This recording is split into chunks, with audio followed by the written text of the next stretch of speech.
Hey, everyone. Tonight, we're drifting back to the Middle Ages, a time when castles dotted the countryside, lords and ladies paraded around in layers of itchy fabric, and peasants supposedly wallowed in filth like pigs in a pen. At least, that's the story we've been told. The truth, as usual, is more complicated and probably less romantic than anyone would hope. So, get comfortable, dim the lights, and let's settle in for the long, sleepy truth about how clean or not people really were in medieval Europe. When you picture a medieval peasant, chances are you see someone coated in mud, living in a hut that smells like damp straw and livestock, never touching a bar of soap in their life. That image is entirely wrong, but also isn't entirely right. The Middle Ages stretched for about 1,000 years, and what was true in one century or region wasn't necessarily true everywhere. People were sometimes cleaner than we give them credit for, and sometimes much, much worse. But here's the twist. Their ideas about cleanliness weren't about looking or smelling nice. They were about survival, superstition, and what made sense in a world where disease struck without warning. So, let's begin with the daily life of peasants. The average villager lived in a small house made of wattle and daub, basically mud and sticks plastered together, with a thatched roof that leaked in the rain and smoked in the winter. Inside, you'd find a central fire for cooking, no chimney to carry the smoke away, and floors covered in rushes, which are basically reeds or straw. Those rushes were meant to insulate, but they also collected food scraps, animal droppings, and insects. If you're wondering about the smell, yes, it was as bad as it sounds. Rushes were supposed to be replaced regularly, but most households let them linger for months, maybe longer, which meant the floors slowly turned into compost heaps with chickens scratching around on top. And yet, peasants weren't blind to the concept of dirt. They understood that filth attracted disease, even if they didn't know the scientific reason why. So, they did make efforts to stay somewhat clean. Clothes were washed, occasionally, in rivers or streams. Bodies were rinsed in the same water, though rinsed might be a generous term. Bathing, when it happened, usually meant stripping down in a wooden tub filled with water hauled in by hand and heated over a fire. It was a rare event, not a daily routine. Think of it as a medieval equivalent of spring cleaning, except it was your body. Soap existed, but it wasn't pleasant. Made from animal fat and lye, it was coarse, stinky, and rough on the skin. Imagine trying to wash yourself with something that feels more like gravel mixed with bacon grease than lavender-scented body wash. Understandably, most peasants weren't enthusiastic about using it often. They preferred simpler methods, like scrubbing themselves with rough cloths or sand, or just letting dirt wear off naturally while working in the fields. And to be fair, when you spend most of your life outside in the mud, it's hard to tell where the dirt stops and you begin. Still, peasants did care about appearance in small ways. Hair was trimmed or cut short, often for practical reasons. Long hair attracted lice. Beards came and went depending on the century, but lice didn't go anywhere. Combs were a staple in many households, even among the poor, and delousing was practically a social activity. Families sat together picking nits out of each other's hair the way we might sit together watching television. Romantic, I know, but it was necessary because lice weren't just uncomfortable, they carried disease. And fleas, which thrived in bedding on animals, were even worse. The average peasant household was basically a paradise for parasites, and everyone just accepted that fact. Now, before you get too smug about your modern shower routine, it's worth noting that medieval peasants weren't entirely wrong in their habits. Bathing too often in dirty water could make you sick. Rivers and wells were easily contaminated by waste, since toilets, if we can even call them that, were little more than pits in the ground.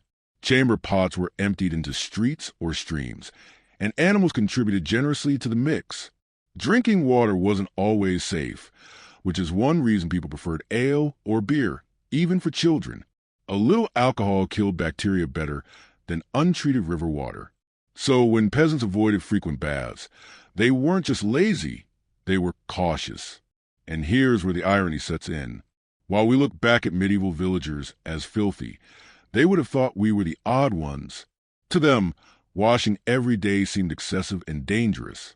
Smelling a bit earthy wasn't shameful. It was just part of being alive. Perfumes and scented oils were luxury for the wealthy, not standards for everyday folk. The poor lived close to the land, and the land wasn't exactly perfumed with roses. Sweat, smoke, manure, those were the everyday scent of survival. Meals didn't help much either. Peasants ate a lot of onions, garlic, and cabbage, foods that leave a distinct impression on the breath. Combine that with bad teeth, and conversations were probably best kept short. Dental hygiene wasn't a thing in any meaningful way. At best, people chewed on sticks to scrape their teeth, but most mouths were filled with decay by adulthood. Tooth loss was common, gum disease rampant, and smell, well, you get the idea. Yet despite all of this, medieval peasants weren't entirely helpless in the face of filth. They believed in balancing humors, the four bodily fluids that supposedly govern health. And one way to keep those humors balanced was through cleanliness of a sort. Washing hands and face before meals was common in many households, and even the poorest villagers sometimes rinsed their feet before bed. It wasn't about hygiene in the modern sense, but about ritual, respect, and comfort. After all, even if your floor was a compost pile, no one wanted to track into bed. We also have to give peasants credit for their clothing. Wool and linen were the standard materials. And while they weren't washed often, they were durable and did provide some insulation against dirt. Undergarments, especially linen shirts, acted as a kind of buffer, absorbing sweat and oils from the skin. These were easier to wash than outer garments, so they got laundered more often. It's not exactly Tide Pods and fabric softener, but it was something. Still, there's no denying the medieval village was not a fragrant place. Between the animals, the unwashed bodies, the smoke from constant fires, and the general lack of sanitation, the air was thick with odors we can barely imagine. But to those who lived there, it was home. You don't notice the stink if you're marinated in it daily. For them, the scent of smoke and manure was as ordinary as the smell of gasoline and fast food is to us. And here's the twist. Sometimes peasants were cleaner than the nobles who looked down on them. Because while peasants occasionally dunked themselves in rivers or tubs, nobles began to embrace a strange new idea, that bathing was actually unhealthy. But we'll save that curious bit of logic for the next part, because it's one of history's stranger turns. For now, let's pause with a little reflection. Imagine yourself as a medieval villager, sitting by the fire, your clothes stiff with weeks of wear, your hair full of lice, and your only wash of the week a quick rinse in cold river water. Would you have minded, or would you, like them, have simply accepted it as life? Tell me down in the comments. I'd love to know how you think you'd handle a medieval hygiene routine. Let's drift onward now, away from the smoky peasant cottages and into the curious world of medieval logic, where water itself was considered a threat. It sounds strange to us. After all, we're told to drink plenty of it, wash our hands constantly, and stand under a shower until the hot water runs out. But in the Middle Ages, people thought differently. They believed that bathing could actually make you sick, and not in a casual, don't swim after eating kind of way, but in a deep, life-threatening sense. To understand why, we need to slip into their worldview, which was equal parts superstition, limited science, and general guesswork. Medicine at the time was dominated by the theory of humors. These were the four bodily fluids, blood, phlegm, black bile, and yellow bile, that were thought to control health. If they were balanced, you were fine. If they weren't, you were in trouble. Bathing, in their minds, disrupted this delicate balance. Heat opened the pores, letting bad air, or miasma, as they called it, creep inside. And since they believed bad smells caused disease, a warm bath was practically an invitation for illness to crawl into your body. This fear grew especially strong during outbreaks of plague. The Black Death in the mid-14th century wiped out millions, and doctors, desperate for answers, decided water was part of the problem. They advised people to avoid bathing altogether, because open pores made you vulnerable. It was better, they argued, to stay sealed up in your own natural filth than risk exposure. Dirt, in a strange twist, became protective armor. And people believed it, because when death is sweeping through your village, you cling to whatever explanation makes sense. Bathhouses, once common across Europe, quickly fell out of favor. In the early Middle Ages, you could find them in cities from Paris to London, with warm tubs and even scented waters. People would soak, gossip, and maybe do a little more than gossip, since bathhouses also gained reputations as places of sin. Priests weren't thrilled with that. But by the time plague hit, the bathhouse had another problem. It was seen as a death trap. Too much steam, too many open pores, too many strangers sweating together. Not exactly the recipe for survival. One by one they closed, until public bathing was nearly extinct in much of Europe. Of course, not everyone abandoned bathing entirely. Some nobles clung to the practice, at least occasionally, though they made modifications. Instead of immersing themselves fully, they might have dry baths, rubbing the body with linen cloths, herbs, or scented powders. Rose water became popular, not so much for its ability to clean as for its pleasant smell. Vinegar was also used, partly for scent and partly because it was believed to ward off disease. The wealthy might splash themselves with it as a kind of medieval sanitizer. Soap existed, but again, it was harsh and not something people wanted to rub on delicate skin if they could avoid it. For peasants, the abandonment of bathing was less dramatic. They weren't exactly frequent bathers before.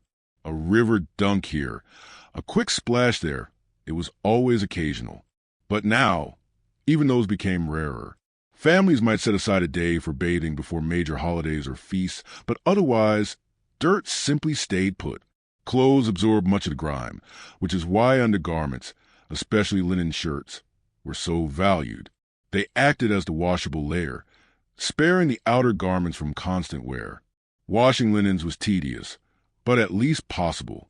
Woolen outer clothes, on the other hand, could go months without a rinse, and that was normal. It's easy to laugh at the idea of dirt as medicine, but remember, they weren't entirely wrong in being cautious. Water supplies were often contaminated. Wells and streams could be filled with waste, and animals used the same water sources as humans. Drinking bad water did kill people, though not in the way they thought. They feared invisible vapors seeping through pores, when the real danger was bacteria they couldn't see. In a way, their instincts were right, but their reasoning was spectacularly wrong. The irony is that the parts of Europe where bathing traditions lasted longest were places influenced by the Islamic world. In the Middle East and parts of Spain, public baths were seen as essential, not sinful. Islam placed an emphasis on ritual cleanliness, so washing had both spiritual and practical importance. Travelers from Christian Europe sometimes remarked on how clean Muslims were compared to themselves, though naturally, they said it with a bit of suspicion, as if being clean was somehow suspicious behavior. Cultural pride, after all, has always been a stubborn thing. And yet, despite this fear of bathing, Europeans were obsessed with smells. They carried pomanders, little metal balls filled with herbs or spices, believing sweet scents warded off disease. Houses were strewn with flowers, clothes sprinkled with perfumes, even gloves were scented. To them, bathing wasn't what kept you healthy. Smelling good, or at least smelling not horrible, was the key. Unfortunately, when you've gone months without washing, no amount of rose petals can mask the underlying aroma of sweat and cabbage. But they tried. Oh, how they tried. Even kings and queens followed this logic. Records show that royal households sometimes banned bathing during times of plague, ordering their servants not to risk opening their pores. Instead, the royals would be rubbed with cloths soaked in herbs or vinegar, or simply changed into fresh, meaning less filthy, clothes. This, they believed, kept them safe. And to a degree it did, since avoiding communal bathhouses also meant avoiding close contact with contagious strangers. It wasn't entirely senseless, but it certainly wasn't hygienic in the way we think of it. Now, imagine the smells of a medieval feast. Dozens of people crammed into a hall, eating roasted meats, drinking gallons of ale, garlic, and onions heavy in the air, and no one having washed properly in weeks. Add in the smoky fire, the rushes on the floor layered with who knows what, an occasional dog wandering through. It must have been overwhelming, a wall of odor that modern noses would struggle to survive. And yet, for them, it was normal, just the scent of life itself. Of course, this fear of water didn't last forever. By the Renaissance, attitudes began to shift again, but in the thick of the Middle Ages, bathing was seen as reckless, almost rebellious. To step into a tub was to take your life in your hands. and most people decided it simply wasn't worth it. Better to stink than to die, as they might have put it. The Middle Ages were noisy, dirty, and endlessly smoky. If you lived then, you didn't just smell of sweat and wool and stale ale. You carried smoke in your hair, in your clothes, even in your skin. You couldn't escape it. It was everywhere, from the poorest hut to the grandest hall, drifting through the air like a ghost that refused to leave. To understand this, we need to step inside the average medieval home. Imagine a single-room cottage, the walls of rough timber or stone, the roof thatched with straw, and right in the middle, an open fire. No chimney, no neat little stove, just a pile of burning logs glowing in the center of the room. The fire gave light, cooked food, and most importantly, kept everyone alive through the endless winters. Without it, people froze. But with it, they coughed. Smoke filled the air, curling upward, blackening the rafters, and seeping into lungs until even a child wheezed like an old man. That smoke clung to everything. Clothes were rarely washed, but even if they were, they'd be smoky again within an hour. Bedding reeked of it. Furniture, too.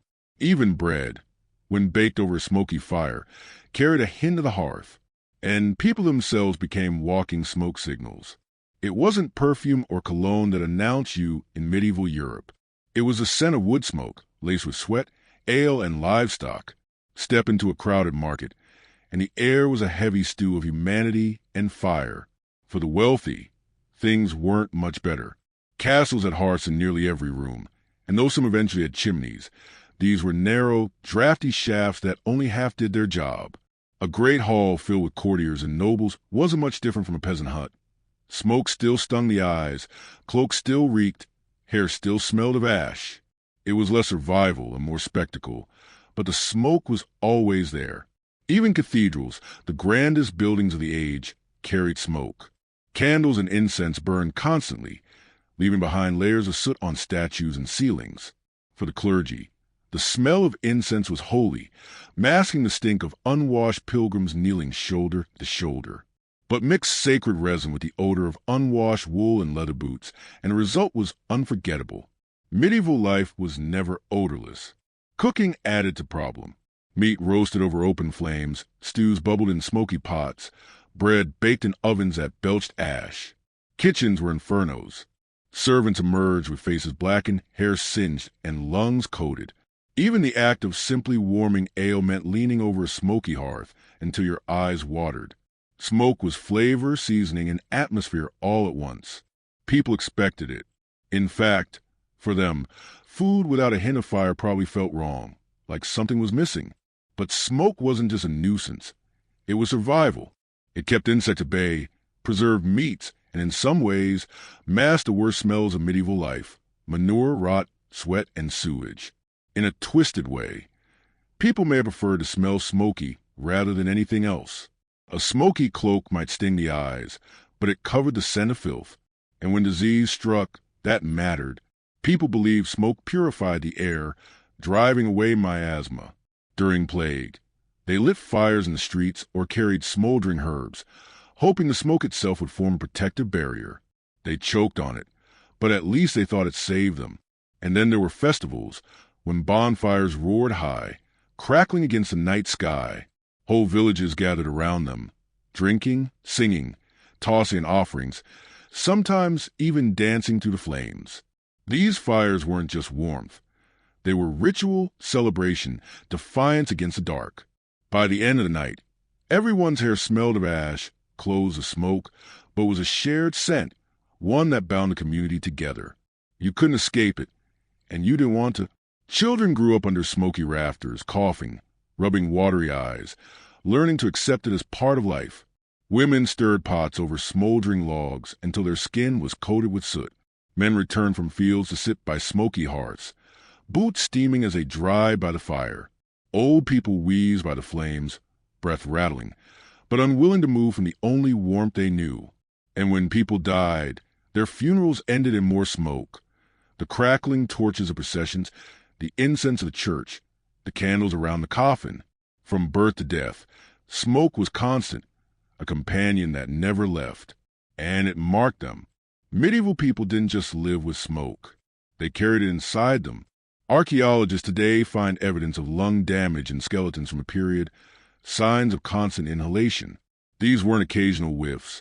They lived in a permanent haze, like someone trapped inside a campfire for life. Yet, for all that, smoke gave life a strange coziness. Step into a cottage on a winter night, the fire glowing in the center, family huddled close, shadows dancing on the walls. Yes, your throat burns and your eyes sting, but without it, the cold would creep in and death with it. So you sat, coughed, laughed, ate, and endured. Smoke wasn't just a smell, it was survival made visible. Hey everyone, let's drift back once again, this time to look at the little ones of the Middle Ages, the children. You might picture rosy-cheeked youngsters chasing chickens in the mud, maybe laughing, maybe coughing, maybe both at once. And you'd be right, except most of the time, they weren't so rosy. They were dirty. Not charmingly dirty in the way a modern toddler smears chocolate across their face. More like perpetually covered in a glaze of soot, mud, and whatever their parents had forgotten to clean up last week. Hygiene was never high on the list for adults, but for children, it was even further down. Babies were swaddled tightly in cloths, often for days at a time. The logic was that this kept their fragile limbs straight. But in practice, it also meant the baby was wrapped like a medieval burrito in layers of fabric that weren't exactly laundered daily. The result was predictable: smell, dampness, and rashes. But parents believed it was better than letting a child's arms flap about wildly, so the swaddling continued. Bathing, as we've already established, wasn't a frequent event. For children, it was even rarer. If you were a peasant child, your bath might consist of being dunked in a cold stream during summer months when your parents couldn't stand the odor anymore. Otherwise, you were wiped down occasionally with a damp cloth, if anyone had the time. Soap existed, but using it on a child was thought unnecessary. After all, dirt was natural, wasn't it? A little grime built character. Diapers weren't a thing in medieval Europe the way we know them today.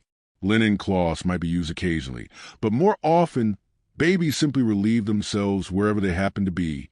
Straw was a popular absorbent. So was moss. In many homes, the floor itself doubled as a diaper. Children went where they sat, and someone eventually swept it into the corner with the rest of the household waste. This meant that the average medieval child spent a good portion of their early years in very close contact with bacteria, though of course nobody knew what bacteria was. They just thought illness was God's will or bad air, not the result of Junior crawling through manure. Now, medieval children were expected to grow up quickly. They weren't coddled in the modern sense. By the age of 7, a boy might already be working in the fields, scaring crows off crops, or carrying water from a well. Girls the same age might be helping in the kitchen, stirring pots, or minding younger siblings. Hygiene in these cases was simply impractical. You didn't wash up after every task. You just wiped your hands on your tunic and moved on. The tunic, of course, hadn't been washed in weeks. Clothing for children was often handed down, patched repeatedly until it was more patched than fabric. These clothes were not laundered often. They were beaten against stones at the river every so often, but mostly they were worn until they quite literally fell apart.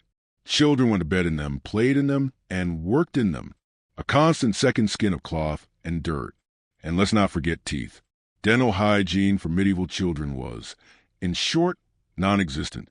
There were no toothbrushes, no paste, not even the widespread use of chewing sticks that other cultures employed.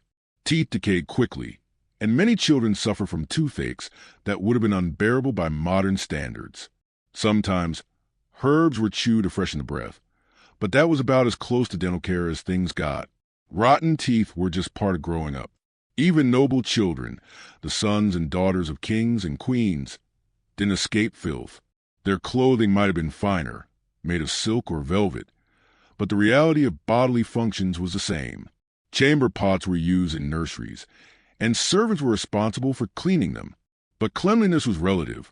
Pots were emptied into castle courtyards or nearby moats, meaning the stench was always close.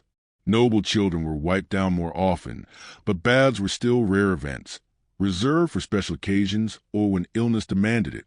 Royal tutors sometimes wrote about the need for princes to stay clean, as a mark of dignity. But clean, in their sense, meant brushed hair, tidy clothes, and washed hands before meals, not a daily bath. A little dirt under the fingernails wasn't cause for alarm. In fact, it was normal. Even young heirs to the throne smelled like smoke, sweat, and whatever they'd eaten last. Another charming aspect of medieval childhood was lice. Head lice were nearly universal. Children scratched constantly, sometimes until their scalps bled. Fleas also thrived in the straw bedding where children slept. Rat bites weren't uncommon, either. If you imagine a cozy cradle in a warm cottage, picture instead a cradle that smelled of smoke and urine, lined with scratchy straw, where a baby might be gnawed by vermin in the night. Still, children played. They ran barefoot in muddy streets, rolled in fields, wrestled in the dust. Toys were simple: sticks, carved wooden animals, dolls stuffed with straw. And with each game came more dirt, more scrapes, more infections. Small injuries, in an age without antibiotics, could fester quickly, but life went on. Parents often expected to lose children young. Infant mortality was heartbreakingly high, so survival past the age of 5 was celebrated almost as a miracle. And because so many children died, there was a strange acceptance of grime and sickness. Illness was seen as inevitable. Parents grieved, yes, but they also hardened themselves. If a child died of fever or dysentery, it was God's will, not the result of dirty floors or unwashed hands. Cleanliness wasn't associated with health in the way we understand today. To the medieval mind, prayer and fate mattered more than soap. Some advice manuals from the late Middle Ages did suggest practices for child rearing. A few recommended washing a newborn in warm water with herbs to strengthen the body. Others warned against overindulgence. Too much cleanliness might make a child soft. Better to let them be exposed to the roughness of life early, to build resilience. In other words, let them wallow in filth. They'll thank you later, or more likely, they won't live long enough to complain. Still, not all was bleak. Children did sometimes bathe, usually together, in rivers during summer or in tubs when families could afford the firewood to heat water. Festivals often brought moments of joy where children, dirty or not, ran wild among crowds, chasing each other while parents looked on. Dirt became part of play, part of memory. Medieval childhood was not sterile, but it was full of simple pleasures. So, when we think of medieval children, it's best to picture them as little bundles of contradictions. Fragile yet resilient, constantly filthy but still somehow surviving, living in a world where hygiene was less about soap and water and more about simply enduring. They grew up with lice, fleas, smoke, rashes, and rotting teeth, and yet they laughed, played, and carried the culture of their world forward. And if you're imagining whether you'd survive such a childhood, maybe ask yourself, could you have gone through your early years with no toothpaste, no regular baths, no diapers, and a bed made of straw and vermin? Or would you have been one of the lucky or unlucky ones to be swaddled, coughed over, and carried into adulthood smelling faintly of smoke and manure?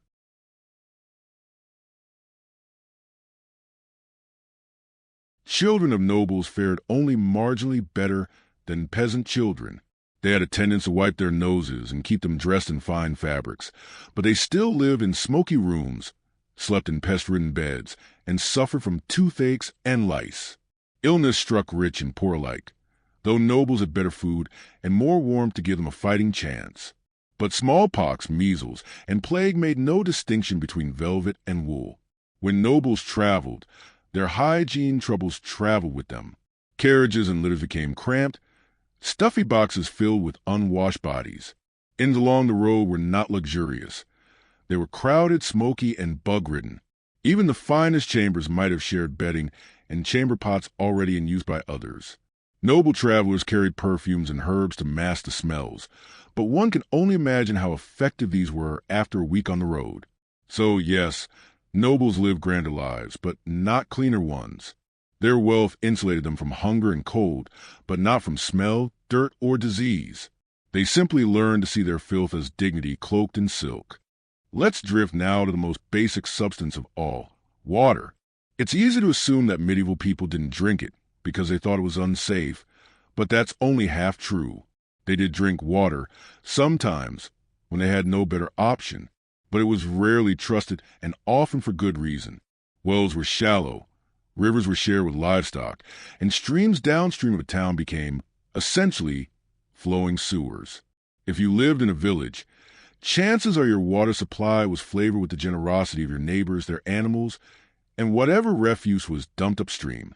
So, people turned to other options.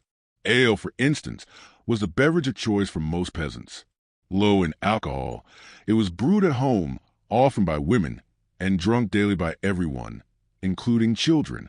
The fermentation process made it safer than untreated water, or at least safer most of the time. Small beer, as it was called, was mild, nourishing, and full of calories. In some ways, it was liquid bread. And yes, it probably tasted a little odd, a bit sour, a bit smoky, but it didn't kill you as often as river water did. That was considered a win. Nobles had wine, imported at great expense in Northern Europe or produced locally in the South. Wine was thought of as healthier, more refined. Physicians praised it as balancing the humors, though of course they also insisted on diluting it heavily with water, which somewhat defeated the safety of the fermentation. Still, wine was a marker of status, and nobles drank it copiously, sometimes flavored with spices to make it even more luxurious. Water itself, though, never disappeared from daily life. People needed it for cooking, brewing, washing clothes, occasionally for washing themselves, and of course their animals. Fetching water was a constant chore. In villages, children trudged to the well with buckets, bringing back the heavy, sloshing weight to their homes. In towns, water carriers filled barrels and trudged through streets to sell it. In castles, servants hauled it up from rivers or wells, bucket after bucket, up winding staircases. Water was never as simple as turning a tap.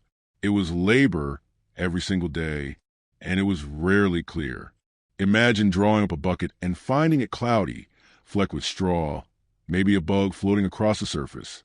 Did you pour it out and start again? Not likely. You shrugged, boiled it if you could, or just looked away and drank. Most medieval people had stomachs of iron by necessity.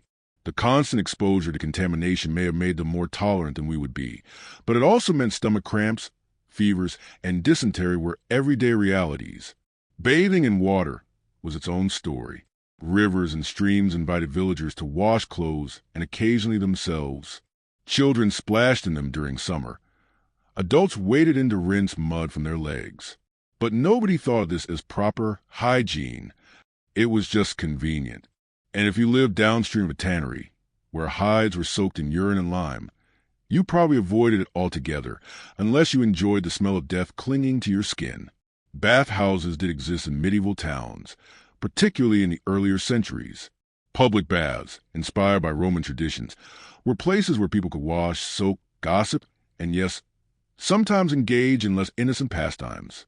For a time, they were popular even among the middle and upper classes.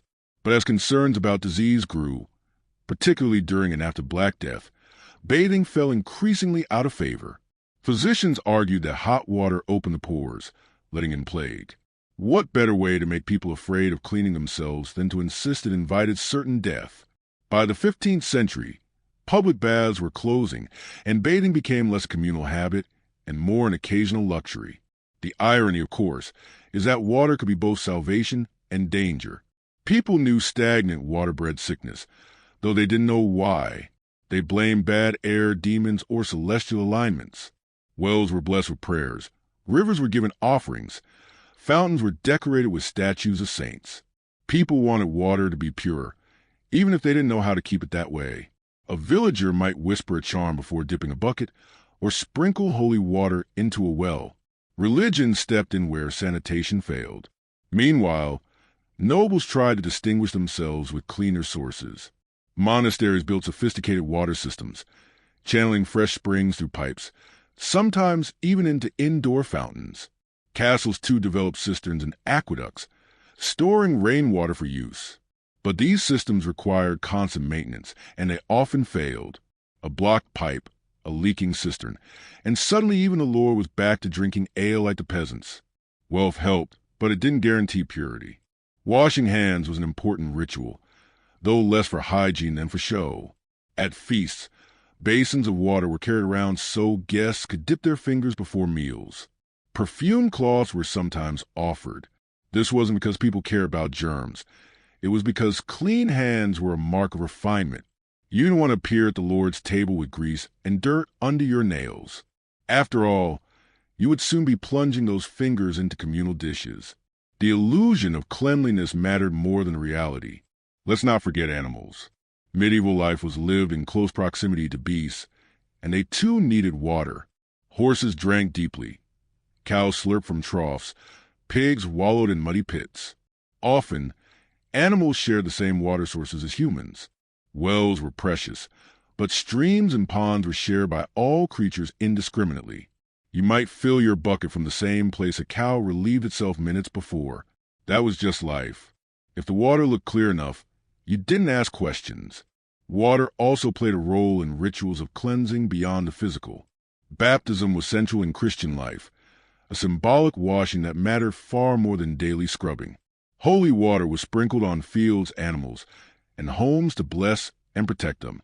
Pilgrims washed in sacred springs, believing the waters held miraculous healing powers. A dip in a holy well might cure disease, even if an ordinary bath was thought to invite it.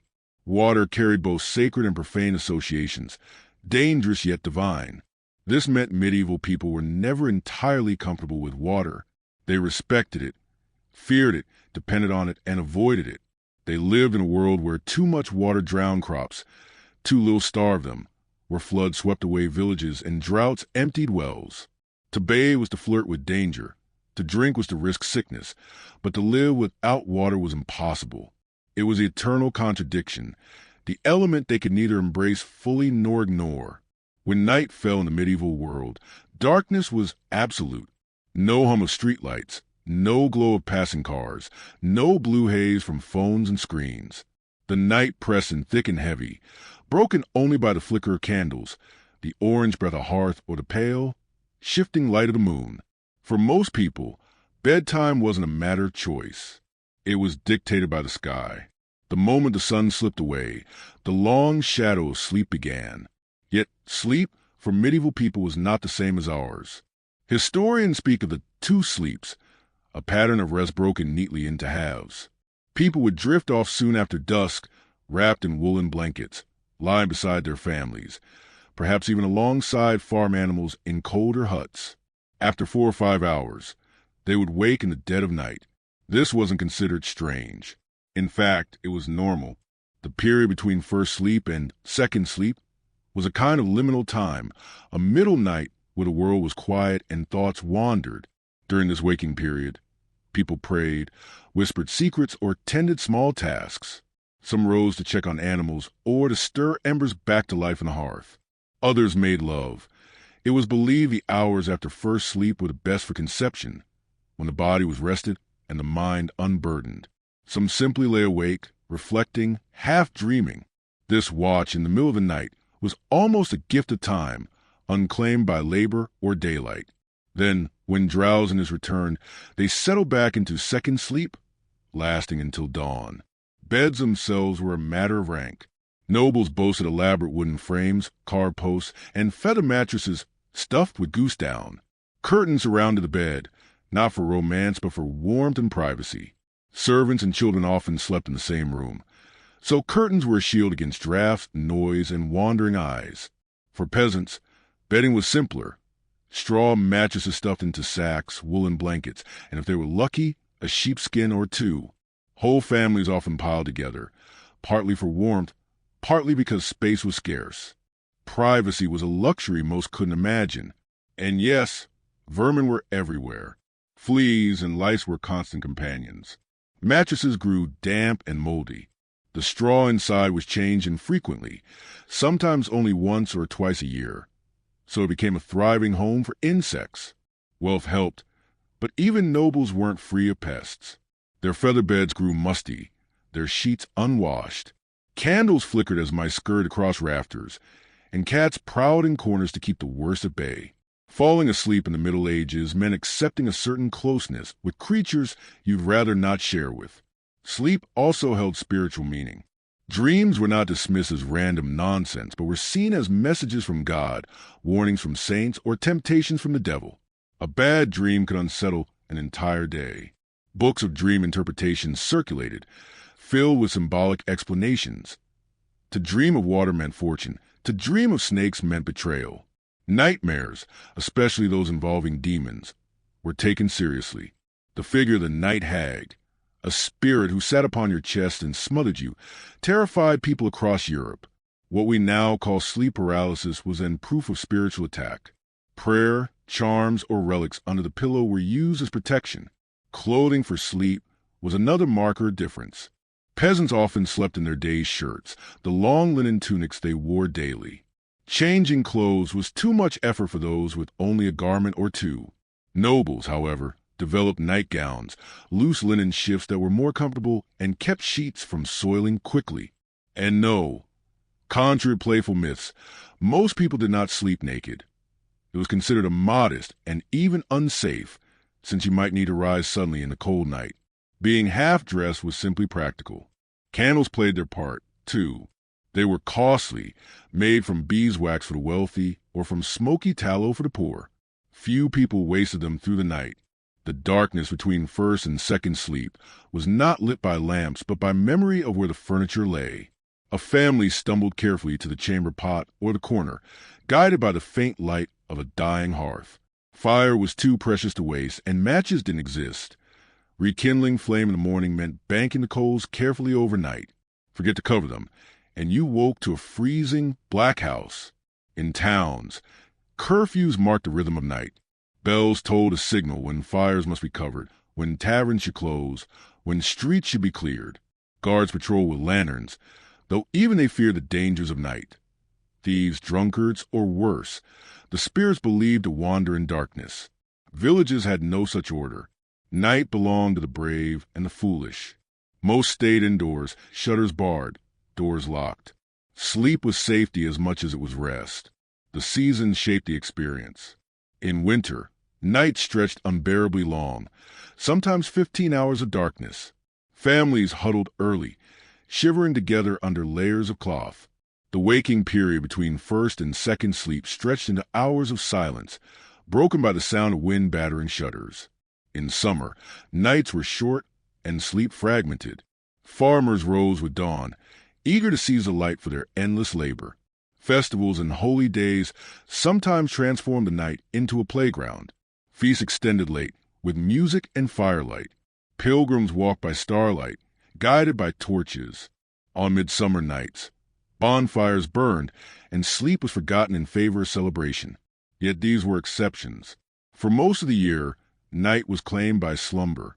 And if you ask what it felt like, imagine lying in total darkness, pressed against your family, the smell of smoke and wool heavy in the air, a faint scratching in the straw beneath you, a low snore in your ear. Outside, an owl hoots. Somewhere far off, a wolf howls. The fire has burned low, and your breath rises in clouds. Slowly, your body yields, slipping into the rhythm of a world lit not by bulbs but by stars. When you imagine falling sick in the Middle Ages, it's best not to picture anything too comforting. There were no pharmacies to wander into, no helpful boxes of aspirin, no polite doctor's notes. Instead, there were herbs picked from damp fields, prayers whispered over your bed, and a neighbor who swore by the healing powers of boiled onion water. In short, you had a headache, and probably also a death wish. Medicine in the medieval world was a strange, half-remembered inheritance. The works of Hippocrates and Galen, ancient physicians from Greece and Rome, were still treated like sacred texts. They spoke endlessly of the four humors: blood, phlegm, yellow bile, and black bile. Your body, it was believed, was essentially a bubbling soup of these fluids. Illness came when they slipped out of balance. Too melancholic? Too much black bile. Too angry? Yellow bile overflow. Runny nose? Obviously, phlegm had seized control of the kingdom. Doctors, and I use that term generously, spent centuries prodding, bleeding, and dosing patients, all in the hope of restoring this imaginary equilibrium. Let's say you arrived at a physician's door with something simple, like a fever. You might expect a cool cloth or a quiet day of rest. Instead, you'd be bled. A vein opened, blood dripping into a bowl, while the doctor nodded sagely. Because naturally, losing blood was the cure for almost everything. From headaches to plague, bloodletting was a universal solution. Too weak to stand? No problem. They'd remove a little more.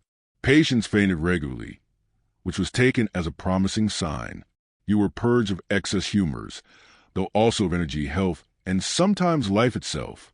Herbal remedies were everywhere, though their success was mixed. Garlic, for example, was used to treat coughs and infections. Honey was applied to wounds, and in fairness, honey does have antibacterial qualities. But then there were the less sensible cures.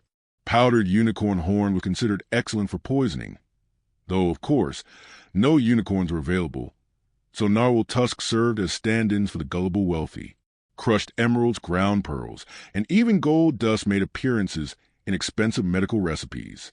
Meanwhile, peasants boiled nettles, chewed willow bark, or tied herbs in bundles around their necks, hoping the smell alone would scare illness away.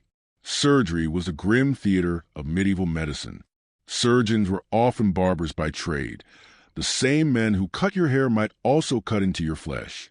Their tools were not delicate instruments, but saws, knives, and cautery irons heated red hot.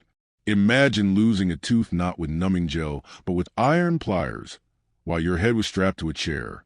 Broken bones were set with wooden splints, though infection often followed. Amputations were quick, brutal, and survived only by those with the strongest constitutions. There was no anesthesia, save perhaps a gulp of ale or a rag soaked in vinegar and herbs. One particularly questionable cure was trepanation, the act of drilling a hole into your skull. This was supposed to release bad humors or demons, or whatever unfortunate thing was blamed for seizures and madness. Strangely enough, some people did survive the procedure. Archaeologists have found skulls showing bone growth around the hole, proof that the patient lived for years afterward. But for every survivor, countless others died on the table, their pain dismissed as part of the process. Religion and medicine were intertwined. Illness was often seen as divine punishment, or at least a spiritual test. Pilgrimages to holy sites promised healing, and relics of saints were treasured for their supposed cures. The bones of St. Roch, the milk of the Virgin Mary. Don't ask too many questions about how it was obtained, or even a splinter of the true cross could fetch miraculous prices. Monasteries became centers of healing, where monks copied medical texts and tended herb gardens. But even there, treatment was as much about prayer as it was about poultices. If God wished you to recover, you would. If not, no physician could help. And then, of course, came the Black Death. Between 1347 and 1351, Europe lost a third to half of its population. Doctors stood helpless, their long-beaked masks stuffed with herbs meant to purify the air. People fled cities, abandoned family members, and whipped themselves in desperate rituals of repentance. Physicians prescribed bleeding, poultices of crushed flowers, or simply advised victims to avoid bathing, since it supposedly opened the pores to dangerous vapors. Nothing worked. The plague was unstoppable. Whole villages vanished, and medical knowledge collapsed under the weight of despair. If you survived, it was luck, not science. Yet not everything was entirely hopeless. Some practical observations did slip through. Surgeons learned to wash wounds with wine, which helped prevent infection. Midwives developed skill in childbirth, using herbs like ergot to speed labor, though sometimes with dangerous results. Apothecaries gradually grew more sophisticated, blending remedies that at least numbed pain, if not cured disease. Even commoners passed down knowledge of plants like chamomile, mint, and sage, which offered small comforts. Medicine was stumbling in the dark, but occasionally it brushed against something useful. The wealthy had the advantage of access, though sometimes that made things worse. Kings and nobles were bled more often, dosed with costly but poisonous concoctions, or subjected to endless leeching. Henry VIII, for example, endured a constant parade of doctors who argued endlessly about which humor was responsible for his ulcers. Meanwhile, peasants relied on folk healers and midwives, who might actually have done less harm. Wealth meant prestige, but not necessarily survival. One of the most fascinating things about medieval medicine is its sheer confidence. Physicians wrote endless manuals, thick with diagrams of zodiac men, charts showing which body parts were ruled by which astrological signs. A headache in April? Blame Aries. A stomachache in December? Blame Sagittarius. Treatments were timed with the stars, as though your liver cared about the position of Jupiter. And patients believed it. When you're desperate for relief, a complicated chart at least looks authoritative. Despite the absurdity, these practices laid the groundwork for progress. Hospitals slowly emerged, first attached to monasteries, then in cities. They were less places of cure than of care, offering food, shelter, and prayer for the sick. Still, the idea of gathering patients together and tending them systematically was a step forward. By the late Middle Ages, universities taught medicine as a formal discipline, though still trapped in the cage of humoral theory. Real breakthroughs wouldn't come until much later, but the seeds were planted in those dimly lit lecture halls. So, if you were unlucky enough to fall ill in medieval Europe, your chances were slim. A headache might be treated with a mixture of vinegar and wormwood. A cough could earn you a syrup of honey, onion, and urine. A wound meant boiling oil, if you could afford it. And if your illness lingered, well, there was always prayer, or the local wise woman, with her pouch of herbs and a reputation for cures the church pretended not to notice. As you drift here in the comfort of the 21st century, wrapped in clean sheets, perhaps sipping tea, it's worth remembering that a toothache alone could have ruined a medieval life. Something as trivial as an abscess might spiral into fever and death. Survival was a gamble, and the house nearly always won. And so, Part 8 leaves us in a smoky chamber, the air thick with herbs, a physician muttering about bile while rummaging for leeches. Would you have trusted him? Or would you have slipped quietly away to find a village healer with her bundle of mint and sage? Tell me in the comments what you would have done. Submit to the barber surgeon or risk the folk remedy. When you picture a medieval feast, your mind probably conjures something out of a movie. Long wooden tables groaning with roasted boar, glittering goblets of wine, and knights tearing into meat with greasy hands. And yes, occasionally such things did happen. But more often, the diet of the Middle Ages was, how shall we put this politely, limited, predictable, onion-heavy. For peasants, meals revolved around what was affordable and what actually grew in their soil. Grains were the backbone of the diet. Barley, oats, and rye were the usual choices, baked into dark, heavy loaves that were sometimes more brick than bread. Wheat was a luxury option, mostly reserved for the rich. To keep things edible, peasants often turned their bread into pottage, a thick, soupy mixture of grains, beans, and whatever vegetables happened to be available. Picture something between oatmeal and stew, eaten daily, morning and night. If you're imagining excitement on the plate, lower your expectations. Vegetables included cabbage, onions, leeks, and turnips, essentially anything that grew stubbornly in the damp northern climate. Potatoes, tomatoes, and corn? Nowhere in sight, since these only arrived from the Americas centuries later. So yes, imagine your life without French fries or tomato sauce. The staple vegetable was a humble onion, eaten raw, boiled, fried, or roasted, and often making its presence known on everyone's breath. Garlic was common too, especially in southern Europe, where dishes leaned more heavily on herbs and spices. But in the north, the onion reigned supreme. Meat was rare for most people. Chickens, pigs, and cows were too valuable alive, providing eggs, milk, and labor. Killing them for dinner wasn't practical, unless it was a feast day. When peasants did have meat, it was usually something small, like a rabbit caught in a snare, or scraps, salted and preserved. Fish was more common, especially since the church demanded so many meatless days. Cod, herring, and eels were salted and shipped across Europe, feeding countless villages far from the sea. Imagine a diet where every Friday meant another plate of dried, salted fish, and you'll understand why peasants weren't thrilled about Lent stretching on endlessly.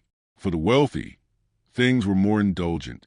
Nobles hunted deer and boar, serving venison or roasted swan at banquets. Exotic birds like peacocks were roasted and then redressed in their feathers for dramatic presentation. Was it delicious? Not particularly. Peacock meat is stringy and tough, but it looked impressive, and that was the point. Banquets were about spectacle as much as sustenance.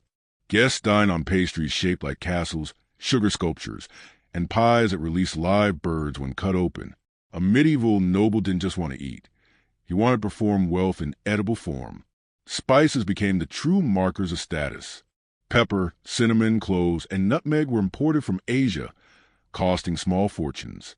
A sprinkle of saffron might season a noble stew, while peasants made do with salt and the occasional herb. Owning a spice box was a medieval equivalent of flaunting a sports car. Even sugar, imported and costly, was a luxury, used sparingly in sweets and medicine. For the average villager, sweetness came from honey, if they could afford it. Drinks were equally divided by class. Water, while available, was often unsafe in towns, leading many people to drink ale. This was not the heavy, hoppy ale we know today, but a weak, lightly fermented brew, safer than water and mildly nourishing. Everyone drank it, men, women, and children.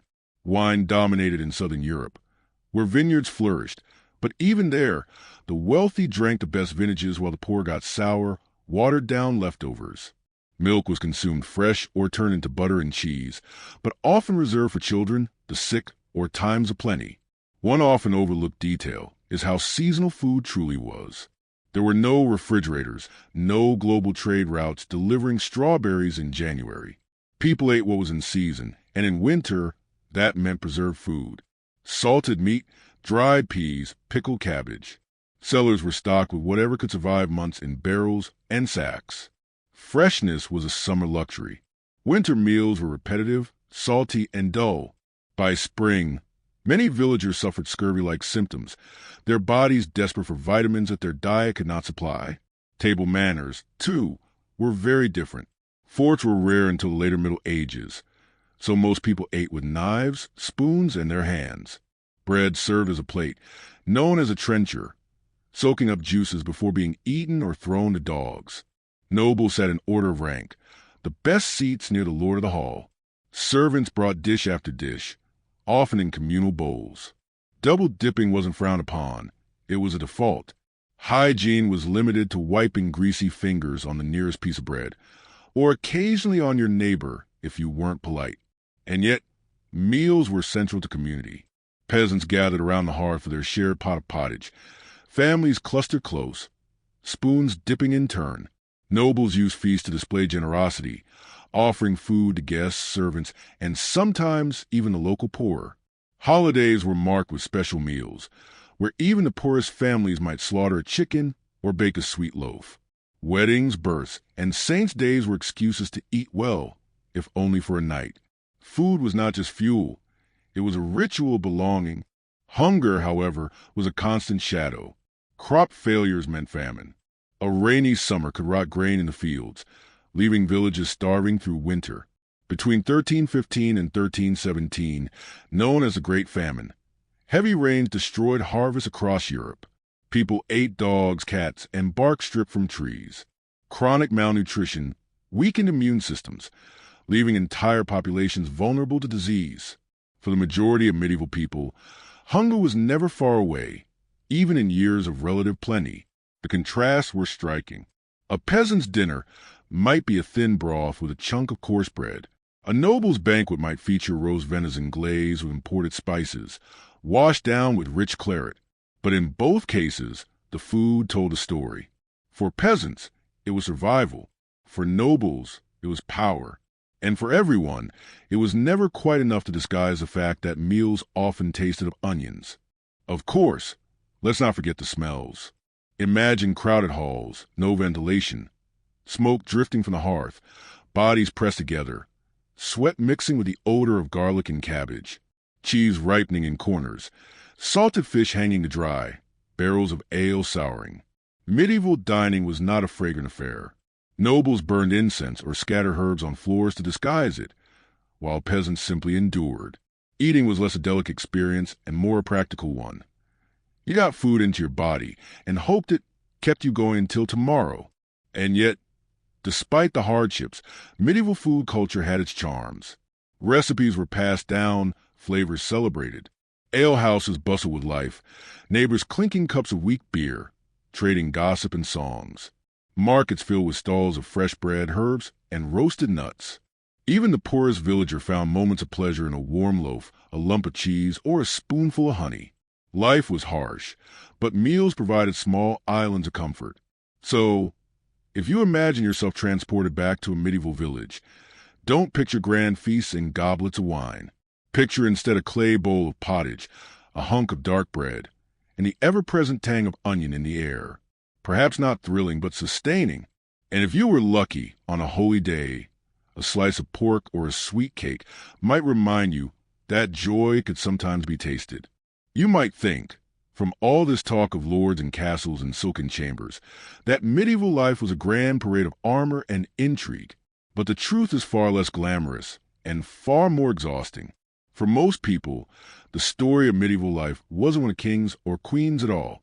It was a story of endless toil, of backs bent to the earth, of hands blistered from the plow, of nights spent so weary that dreams themselves felt like work, and in that, perhaps, you would not last even a single season, because you would not be noble.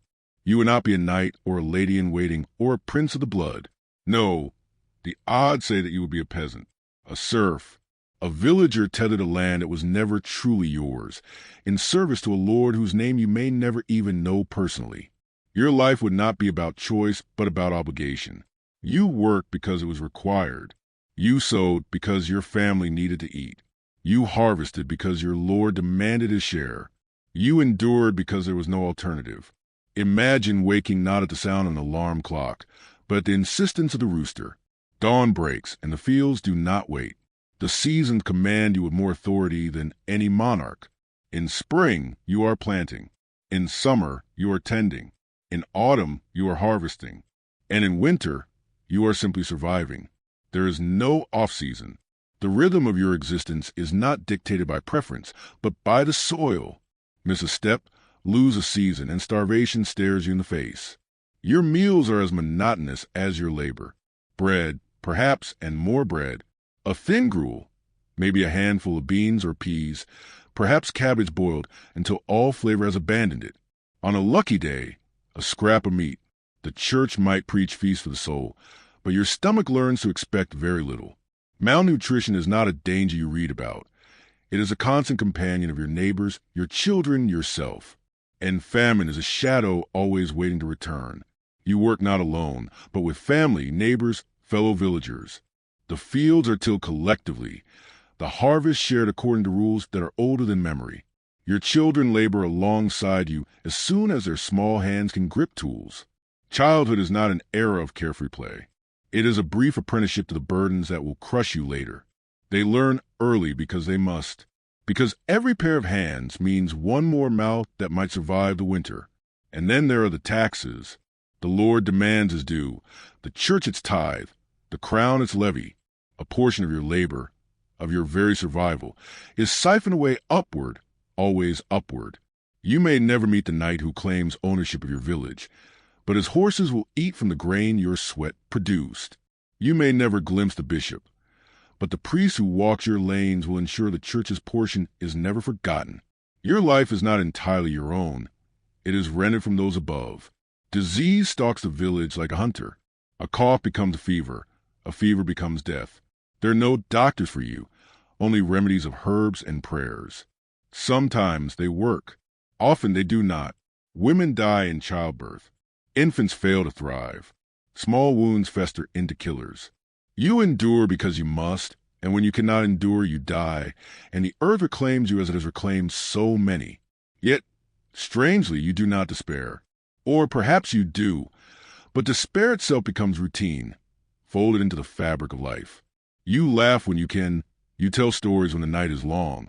You cling to traditions and rituals and faith because they give meaning to the endless toil. Festivals mark the calendar, brief sparks of joy amid the grind. A wedding, a feast, a holy day, moments when music and dance interrupt the monotony of plowing and sowing. The church tells you that your suffering has purpose, that the meek shall inherit heaven, that obedience and humility in this life will earn you joy in the next. It is both comfort and control, faith and chain. You believe because you must, because hope is the only currency you can afford. The physical demands alone will be enough to break most modern people. Your hands are hardened, your back would curve, your skin would darken with sun. The labor does not end with the field. You must repair your own hut, spin or weave your own garments, fetch your own water, chop your own firewood. Everything requires effort, and effort is constant. Nothing arrives by delivery. Nothing is ever easy. And then there is the weather. A dry season cracks the earth, and the crops shrivel. A flood drowns them, and all your work dissolves into mud. You are at the mercy of skies and storms, of winds you cannot control, of rains that come too much or not at all. Nature is not background. It is tyrant, and you its subject. But perhaps the greatest burden is not physical but existential, the knowledge that your life will not change. You will be born, labor, suffer, and die on this same patch of land. Your children will do the same. There is no ladder to climb, no destiny to chase. The ceiling of your ambition is survival, and so you shrink your dreams to fit the cage, because anything larger would only torture you. Still, there is dignity in endurance. Generations pass, and somehow the villages remain. Empires fall, kings are murdered, borders shift like sand, but the peasants endure. Their toil feeds every banquet, builds every cathedral, sustains every crown. They are the silent majority, the foundation upon which history's castles are built. You, too, would be part of that anonymous multitude, unseen, unthanked, and indispensable. And when the day ends, you collapse on straw, your body aching, your belly never quite full, your mind dull by exhaustion. You do not dream of wealth or glory. You dream only of rest, and of the hope that tomorrow the weather will be kind, the harvest sufficient, the Lord merciful. And if you survive long enough, you will pass into the same soil you once tilled, leaving no record except the continuation of your bloodline. That, too, is enough, because in the medieval world, survival itself is a kind of victory. And as you close your eyes, drifting in the flicker of a dying fire, you may wonder, if this was the fate of most, what are those who dreamed of more? What are the wanderers, the rebels, the ones who refused to bow their heads? What did it mean to try to escape the cage of toil? Stay with me, and in the next part, we'll see. If the medieval world was a great machine, most people were cogs turning endlessly in their place. Serfs tilling the same soil, knights guarding the same lord, priests chanting the same prayers. But not everyone fit neatly into the system. There were always those who pushed at the edges, who grew restless with toil and obedience, who slipped between cracks of authority and tradition, and their lives, though often short, often brutal, were strangely magnetic. You might have been one of them, a wanderer, an outlaw, or perhaps even a heretic. And though your fate would almost certainly end badly, you might at least escape, for a moment, the monotony of survival. Let's begin with the wanderers. Imagine a medieval road, not a paved highway, but muddy track, rutted with cartwheels, lined with hedgerows, shaded by ancient trees. Along it move traders, pilgrims, soldiers, beggars, and perhaps you. You are not bound to a lord's field or a village's rhythm. You go where you wish, or at least where hunger drives you. But freedom is not easy. Villages eye strangers with suspicion. To be unknown is to be dangerous. You might be a thief, a spy, a carrier of disease. Hospitality exists, yes, but it comes warily. Sometimes you sleep in barns. Sometimes under the open sky. Sometimes not at all. And yet there's a wild allure to it. You see horizons others never glimpse. You hear tongues from far-off lands. You might join a caravan of merchants, helping guard their goods in exchange for a crust of bread. You might follow pilgrims on their long road to shrines, moving with them not out of faith but out of necessity. And for a moment, you breathe air unchoked by obligation. Then there are the outlaws. Romantic tales may tell you of merry men in green, of noble bandits robbing the rich to aid the poor. But the truth is less cheerful. Outlaws were men and women driven by desperation. A theft, perhaps, that led to banishment. A quarrel that turned to murder. A tax unpaid. Once outside the law, you lived by your wits, or you died. Forests were your refuge. Thick woods like Sherwood or the Black Forest in Germany became home to the dispossessed. Bands of outlaws lurked there, striking travelers, raiding villages, evading the sheriff's men. To join them was to trade one set of chains for another, the chain of hunger, fear, violence. There was no honor among thieves, only survival. And yet For a few, it offered something peasants could never taste: autonomy. But autonomy has a price. If caught, the gallows awaited. Hanging was not swift mercy. Sometimes you were left dangling as a warning to others, your body twisting slowly in the wind, your crime carved into memory by your decay. And yet, knowing this, some still chose it, because the cage of serfdom felt worse than the rope. And then there were the heretics. To doubt was dangerous, but people doubted nonetheless. They looked at priests growing fat from tithes, at bishops draped in gold, and they asked, "Is this the way of Christ?" They looked at relics and indulgences and miracles sold for coin, and they wondered, "Is this truth or trickery?" Some dared to voice those questions. The Cathars in France preached a purer faith, rejecting the church's wealth. The Waldensians defied papal authority, insisting on reading scripture themselves. Others simply whispered doubts in taverns or around fires, never realizing the danger, because heresy was not merely error, it was treason against heaven, and treason demanded punishment. If you were caught, the Inquisition might summon you. A priest with sharp questions and sharper eyes, asking what you believe, why you doubt, who you have spoken with. You might deny, but suspicion itself could damn you. Confession might save your soul, but not your body. A sentence of penance, pilgrimage, whipping, exile, or worse, the stake, the fire, the ash. It seems harsh to modern eyes, but in the medieval mind, heresy was poison. It did not only endanger your soul, it threatened the souls of all around you. To burn one heretic was to save a village, and so the flames rose. And yet, there is something haunting in these restless figures. Wanderers, outlaws, heretics. They did not accept the order the world is given. They refused to be cogs. They sought something different, even if they barely knew what it was. Freedom, perhaps. Justice, maybe. Or simply escape. Would you in their place have dared to abandon the safety of routine for the danger of the unknown? To walk roads without destination? Or to hide in forests with blades drawn? Or to whisper forbidden words against the church? It is easy to say yes, in the comfort of hindsight. Harder when the rope, the cold, the fire wait at the end of the choice. For most, the answer was no. Most peasants bowed, most prayed, most endured. That is why the restless ones are remembered, because they were rare, because they stepped outside the script written for them, even if the final page was tragedy. But still they leave their mark. Outlaws became legends. Wanderers spread tales that knitted villages into nations. Heretics sowed seeds that centuries later would burst into reformation. Their restless lives were short, but their echoes are long. And so, when you think of the medieval world, do not picture only the peasants bent to earth, or the knights on horseback, or the kings in castles. Picture also the lonely figure on the road, the shadow in the forest, the voice in the dark saying, "What if this is not the only way?" Because without them, the story of the Middle Ages would be only silence and submission. With them, it gains tension, drama, possibility. And though their lives were perilous, their existence proved something enduring. That even in the harshest times, some human hearts will not be still. Perhaps you would not have been one of them. Perhaps you would have chosen the safety of the plow and the hut.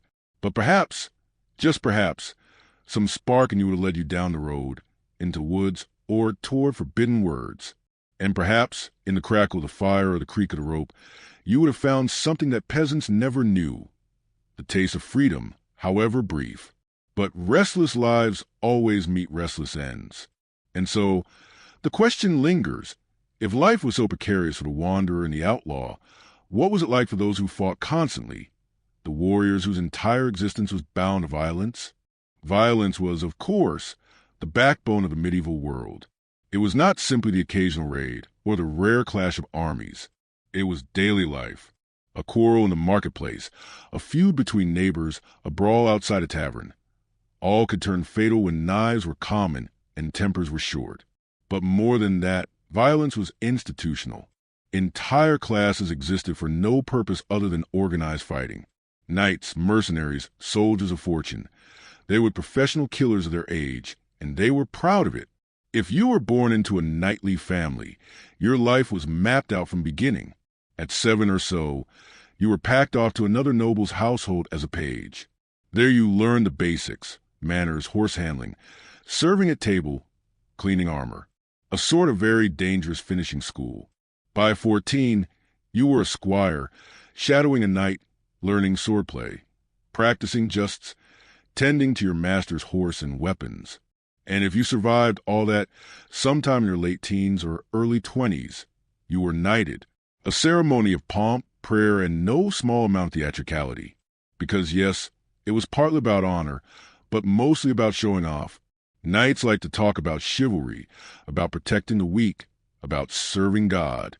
But on the ground, most of them spend their time terrorizing peasants, extorting villages, and fighting in tournaments that were really just socially acceptable brawls. And when wars broke out, and they always did, knights showed their true calling. Charging in lines, lances leveled, armor gleaming, a sight both glorious and absurd, like watching very large tinkins run at each other with pointy sticks. The reality of battle was, of course, less romantic. Armor was heavy, horses were expensive, and lances shattered quickly. Much of the fighting devolved into chaotic grappling, hacking, and trampling. You might think of gallant duels under fluttering banners. The truth was mud, blood, and a lot of screaming. Mercenaries took this a step further. These were men and occasionally women who fought for coin alone. They roamed Europe like freelance storm clouds, selling their swords to whoever paid best. If no one paid them, they often helped themselves by pillaging the countryside. Peasants feared mercenary companies almost more than foreign invaders, because invaders might eventually leave. Mercenaries stuck around until their purses were full, and their appetites for wine, meat, and other pleasures satisfied. Still, warriors had a certain glamour. They were celebrated in songs and stories. Troubadours sang of noble deeds and daring battles. Chronicles listed their names. Even today, their exploits echo louder than the steady hum of peasant life. It seems unfair, really. The farmer who kept people alive with his wheat is forgotten. The knight who burned the same farmer's barn for sport is remembered. But history is rarely fair. If you had lived in that world, would you have chosen the sword? For some, it was never a choice. Violence was their only livelihood. For others, it was an escape from the grind of fields. For a lucky few, it was a ladder to power and wealth. But for most, it ended the same way, in mud, under a sky that did not notice their passing. And yet, warriors gave the Middle Ages much its character. Castles were built because of them. Taxes were raised because of them. Songs were written because of them. Even the church depended on them, sometimes to defend, often to threaten. Without warriors, medieval Europe would have been far less noisy, but also far less recognizable. Now, as we close this long drift through medieval life, we return to a quieter thought. For all the knights and kings, outlaws and heretics, wanderers and peasants, most of them ended their days in the same way, in silence, in earth, their names forgotten, their struggles faded, their glories dimmed. And yet, through fragments, manuscripts, relics, ruins, whispered tales, they speak faintly still, not in grandeur, not in triumph, but in the soft insistence that they lived as fully and strangely as we do now. And that is the strange comfort of boring history. It reminds us that people before us were both entirely alien and utterly familiar. They argued about bathing. They feared demons. They cracked jokes. They loved. They quarreled. They doubted. They dreamed. They were not all peasants bent over fields. They were not all knights clashing with lances. They were something broader, human. So as you drift now, imagine yourself in their world. A hut by the fire, smoke curling through a hole in the roof, a muddy road stretching into the trees, a castle rising in stone and arrogance, a tavern with ale that tastes faintly of vinegar, a church bell tolling in the dawn, all of it ordinary, all of it strange. And tomorrow it will all fade into dream, as perhaps it should. After all, bedtime history is not about memorizing battles or kings. It is about resting with the knowledge that the past was messy, flawed, funny, and endlessly human, just like the present. So let's end softly. Hey everyone, if you made it this far, thank you. I hope this long wander through medieval life has brought you a little calm, maybe a smile or two, and hopefully some drowsy peace. If you enjoyed it, I'd love it if you could like this video, share it with a friend who also enjoys strange sleepy history, and subscribe for more. It helps keep these midnight rambles going. And tell me in the comments, if you lived in the Middle Ages, do you think you would have been a peasant, a knight, a wanderer, or maybe even a heretic whispering forbidden thoughts? I'd love to hear your answers. For now, though, close your eyes, rest easy, and let the noise of history fade to silence. Good night.